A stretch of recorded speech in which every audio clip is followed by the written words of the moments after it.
উপদেষ্টা জাহাঙ্গীর আলম চৌধুরীকে প্রকৌশল অধিকার আন্দোলনের শিক্ষার্থীদের উপর বর্বরিচিত এবং ন্যক্কারজনক হামলার জন্য আন্দোলনকারীদের সামনে এসে উপস্থিত হয়ে উক্ত ঘটনার জন্য ক্ষমা চাইতে হবে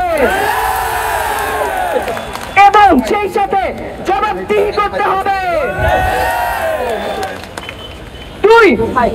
প্রজ্ঞাপনের মাধ্যমে ইতিপূর্বে গঠিত কমিটিকে আমরা আমাদের প্রতিনিধিত্বের অনুপযুক্ত মনে করি। উক্ত কমিটিকে আমরা প্রত্যাখ্যান করলাম। অনতিবিলম্বে বিশ্ববিদ্যালয়ের শিক্ষক প্রতিনিধি সহ প্রকৌশল অধিকার আন্দোলনের স্টেক হোল্ডারদের সাথে নিয়ে কমিটি সংস্কার করে পেশকৃত 3 দফা দাবিকে দ্রুততম সময়ের মধ্যে মেনে নির্বাহী আদেশের মাধ্যমে প্রজ্ঞাপন জারি করতে হবে এবং এ মর্মে সংশ্লিষ্ট 3 উপদেষ্টা জনাব মোহাম্মদ ফাউজুল কবির খান, জনাব আদিলুর রহমান এবং সৈয়দা রিজওয়ানা হাসানকে আজকে এসে এর নিশ্চয়তা প্রদান করতে হবে।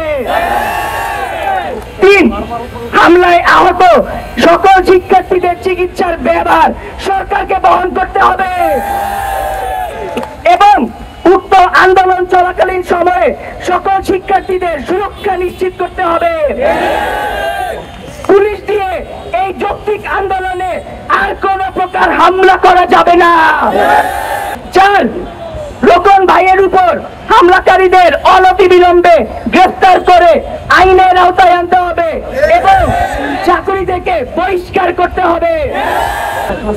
5, যেসব পুলিশ এই ন্যক্কারজনক হামলার সাথে জড়িত তাদের বহিষ্কার করতে হবে।